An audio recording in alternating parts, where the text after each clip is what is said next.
جو ہمارے پاس افغانستان سے لے کر کے پاکستان کے دور دراز علاقوں سے عورتیں آتی ہیں، ہم ان کو کرایہ بھی دیتے ہیں، ان کا علاج بھی کرتے ہیں. اس میں ہمیں یہ United nations fund for population وہ ہماری مدد کرتے ہیں، اس میں ہمارے فسٹولا فاؤنڈیشن والے مدد کرتے ہیں. دوسری بات یہ کہ جینڈر بیس وائلنس یہ ایک بہت بڑا ایشو ہے. اس پہ ہم نے United nations fund for population کو بہت بولا ہے، اور اس کی واضح مثال یہ ہے کہ ابھی جب یہ آیا آپ کا سیلاب، اور سیلاب کے ساتھ اگر ہمارے انٹیریئر سندھ میں آپ چلے جائیں تو بندوں کے ساتھ بے شمار فیملیز پڑی رہیں. ہم حیران رہ گئے جب ہماری ایک ڈاکٹر جس کا نام سدرا ہے، اس کو ہم نے وہاں پوسٹ کیا UNFPA کے تعاون سے، تو ہم نے دیکھا کہ وہاں پر ان حالات میں بھی عورتوں پہ وائلنس ہو رہا ہے. اور یہ بڑی حیرانی کی بات تھی کہ جب لوگ مشکل میں پڑے ہوئے ہیں، ان کے پاس کھانے کے لیے نہیں ہے، ان کے رہنے کے لیے، نہ صرف یہ کہ ان کے گھر کے مرد ان پہ وائلنس کر رہے ہیں بلکہ غیر مرد بھی ان پہ وائلنس کر رہے ہیں. اور جیسا کہ آپ نے ابھی ابتدا میں کہا، وائلنس کے ساتھ ساتھ ان کا وائلیشن بھی ہو رہا ہے، ان کا بلاತ್ಕಾರ بھی ہو رہا ہے. یہ ناقابل قبول ہے. یہ ہماری سمجھ میں نہیں آئی بات کہ ایک ایسا ملک جہاں پر ہم اٹھتے بیٹھتے کہتے رہتے ہیں کہ ماں کے پیر کے نیچے جنت ہے، عورت کی عزت کرو، فلانا کرو، لیکن کچھ بھی نہیں ہے. تو یہ جو جینڈر بیس وائلنس ہے یہ بہت خطرناک چیز ہے. میں جب سبراج میٹرنیٹی ہوم کا MS تھا تو ہم نے وہاں پر ایک اسٹڈی کی یہ دیکھنے کے بعد کہ ہمارے پاس ایک مریض آئی، میں اس کو ایگزامن کر رہا تھا ایک مڈ وائف کے ساتھ، تو میں نے دیکھا کہ اس کے پیٹ پر ایک بہت بڑا نشان ہے. میں نے پوچھا بی بی کیا ہے؟ کہنے لگی میں گر گئی تھی. تو میں نے بولا کہ نہیں، یہ گرنے کا نشان نہیں ہے. تو وہ رونے لگی. تو میں نے کیوں رو رہی ہیں آپ؟ تو اس نے بولا کہ میرے شوہر نے مجھے بلے سے مارا ہے.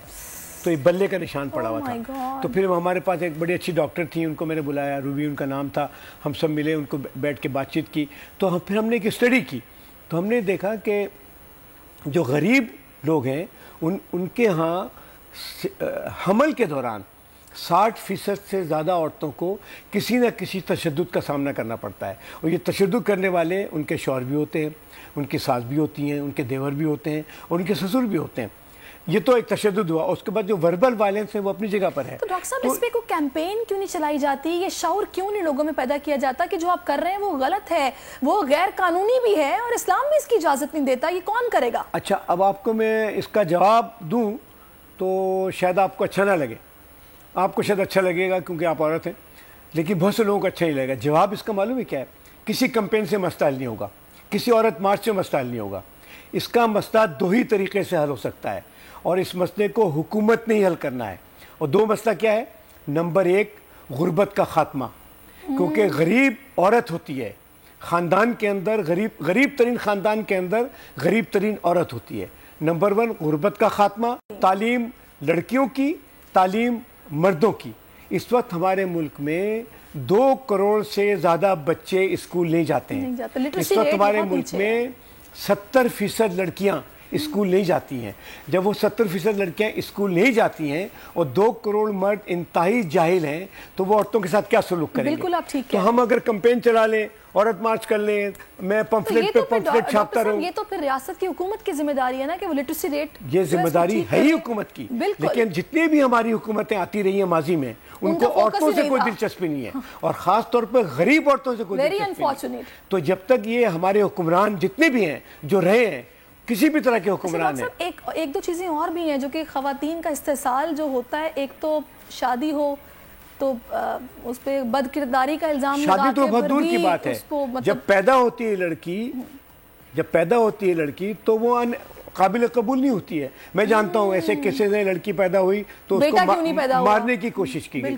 جب وہ بڑی ہوتی ہے تو مطلب پیدا ہونے کے بعد بھی اس کا نام، آج بھی ہم اس دور میں جی رہے ہیں. بالکل، ہم روز دیکھتے ہیں. آپ کو نہیں پتہ ہے عورتوں کے منہ پہ تیزاب پھینک دیا جاتا ہے؟ آپ کو نہیں پتہ ہے؟ دیکھیں، میں گائنیکالوجسٹ ہوں. ہر روز میرے پاس اس قسم کی عورتیں آتی ہیں جن کے ساتھ ان کی فیملی کے مرد اور فیملی کے باہر کے مرد زیادتی کرتے ہیں، اور ان کے لیے مجھے بہت کچھ کرنا پڑتا ہے. میرے بہت سارے اسٹوڈنٹ ہیں جو مختلف جگہوں سے ایسی عورتوں کو مجھے بھیجتے ہیں. تو یہ جو سماج ہے نا، یہ جنرلی عورتوں کے خلاف ہے، اور خاص طور پر غریب عورت کے خلاف ہے. غریب عورت کا بات اور بھی سمجھتی ہوں. آپ نے بالکل بولا کہ تعلیم اور غربت تو وجہ ہے، اسلام سے دوری بھی اس کی بہت بڑی وجہ ہے. اب دیکھیں، اس میں ہم بحث کرنا، دیکھیں بہت سے ملک ہیں ایسے جہاں پر اسلام تو نہیں ہے، لیکن وہاں پر عورتوں کو مکمل حقوق حاصل ہیں. تو ان کی اس کا جب انالیسس کرتے ہیں تو ہم یہ دیکھتے ہیں کہ وہاں پر تعلیم نہیں ہے, تعلیم اچھی ہے اور غربت نہیں ہے, تو عورتیں امپاور ہو جاتی ہیں. ان کی بالادستی ہے, وہ امپلیمنٹ کراتے ہیں. آپ وہاں پر ایک فون کال کریں پولیس کو. دیکھیں ہمارے, دیکھیں نا, آپ کو پتہ ہے نا ہمارے ایک مولانا صاحب نے جو بیان دیا تھا عورتوں کے بارے میں, فضل الرحمان صاحب نے, ایسا گھٹیا بیان آپ نے سنا تھا کبھی؟ اتنے بڑے مولانا ہیں, اتنے بڑے عالم ہیں, انہوں نے کیا لوگوں کو چھوڑا ہوگا, جس پہ ہمارے مقصود صاحب نے کتنا اچھا بیان دیا تھا, لگتا ہے کہ ان کی ماں ہی نہیں ہے. دیکھیں عورتوں کی یہ تبلیغ کرنا کہ عورتیں بہت معزز ہیں بہت آسان ہے, عورتوں کو معزز سمجھنا بہت مشکل ہے. اور خاص طور پر غریب عورت کو دیکھیں, جو غریب عورتیں مختلف جگہوں پہ کام کر رہی ہوتی ہیں ان کا کس طرح سے استحصال ہوتا ہے, آپ کو پتہ ہی نا, ہوتا ہے کہ نہیں ہوتا ہے. تو یہ غریب عورتیں سب سے زیادہ مشکل کا شکار ہوتی ہیں. بالکل, اور میں اس طرح سے بھی استحصال ہوتا ہے کہ عورت کی صحت کو بالکل مد نظر نہیں رکھا جاتا, اور اگر بیٹیاں ہو رہی ہیں, بیٹا نہیں ہے, تو بچے اتنے زیادہ بس وہ پیدا کر رہی ہیں ہر سال, نہیں پتا کہ اس کا ہیموگلوبن لیول کیا ہے. آپ ہمارے اسپتال آ جائیں, یہاں سے 20 منٹ کی ڈرائیو ہے, 700-800 عورتیں باہر کھڑی بھی ہوں گی, آپ ان کا ہیموگلوبن چیک کرنا شروع کر دیں. 25% عورتیں ایسی ہوں گی جن کا ہیموگلوبن 8 اور 7 سے نیچے ہے. روزانہ ہمارے پاس 25-30 عورتوں کو ہم بلڈ چڑھا رہے ہوتے ہیں, آئرن دے رہے ہوتے ہیں. یہ وہ عورتیں ہیں بیچاری جو کہ انتہائی غریب ہیں, جو حقوق کی متلاشی ہیں, جو عزت کی متلاشی ہیں, کہ ان کو رسپیکٹ دی جائے اور ان کے حقوق جو ہیں وہ پورے ادا کیے جائیں. ڈاکٹر صاحب آپ میرے ساتھ رہیے گا, بڑی سیر حاصل گفتگو آپ کے ساتھ ہو رہی ہے کہ وہ حقائق ہیں, ہوش ربا حقائق, جن سے آپ ناظرین کو آگاہ کر رہے ہیں, جو ہماری سوسائٹی میں اب بھی موجود ہیں, اور ان پر کام ہونا بہت ضروری ہے. ارباب اختیار کو آنکھیں کھولنا پڑیں گی. ڈاکٹر صاحب یہ سی سیکشن کیوں یہ ڈاکٹرز کوشش کرتے ہیں کہ سی سیکشن ہی کرنا پڑے؟ میں آپ کے اس پر ریمارکس چاہوں گی. اچھا, آپ نے بہت اچھا سوال کیا ہے, اور یہ تھوڑا سا غلط ہوگا کہنا کہ کوشش ہی کرتے ہیں, لیکن ضرور سیکشن کرتے ہیں. میں اس طرح سے بتانا چاہوں گا. دیکھیں, میں تو اب اس کو لوور سیگمنٹ سیکشن کہتے ہی نہیں ہوں, میں اس کو کہتا ہوں کہ ایب نارمل ایبڈومنل ڈیلیوری, ایک غیر معمولی ایبڈومنل ڈیلیوری ہے جو کہ نہیں ہونی چاہیے. میرا خیال یہ ہے کہ ہمارے ملک میں سیزرین سیکشن ریٹ بہت تیزی سے بڑھ گیا ہے, اور اس کی بنیادی ذمہ داری ڈاکٹروں پر, ہمارے جیسے سینئر ڈاکٹرز پر جو نیچے ٹرین کرتے ہیں, ان پر ذمہ داری بنتی ہے. اور اس کی ذمہ داری اس لیے بنتی ہے کہ ہمارے ملک میں مڈ وائف نہیں موجود ہے, مڈ وائف کی ٹریننگ نہیں ہوتی ہے.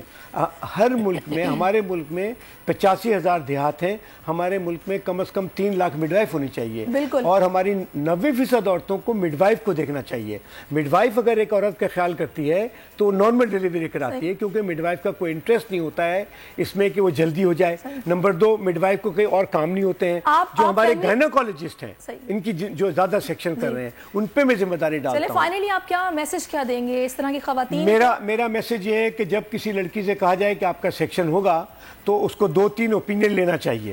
اس کو ڈاکٹر سے پوچھنا چاہیے کہ آپ یہ سیکشن کیوں کر رہی ہیں, اور اس کی کوئی واضح وجہ ہونا چاہیے. میرے خیال میں کسی بھی سماج میں 20% سے زیادہ عورتوں کا سیکشن نہیں ہونا چاہیے.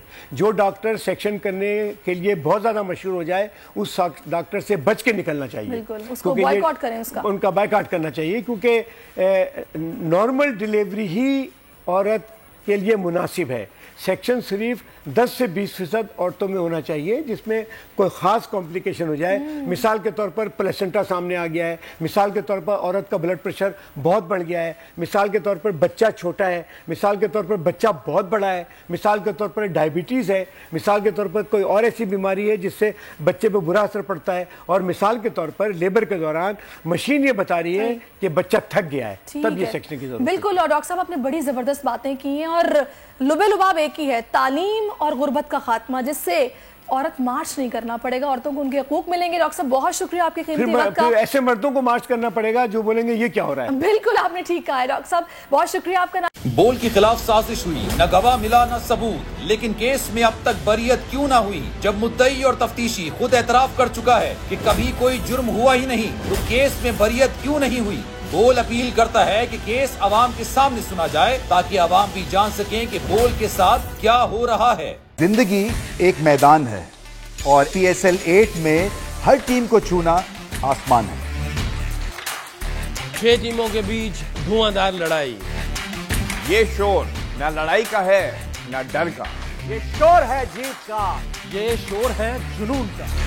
کھیل کا جنون روزانہ رات 11 بجے صرف بول نیوز پر.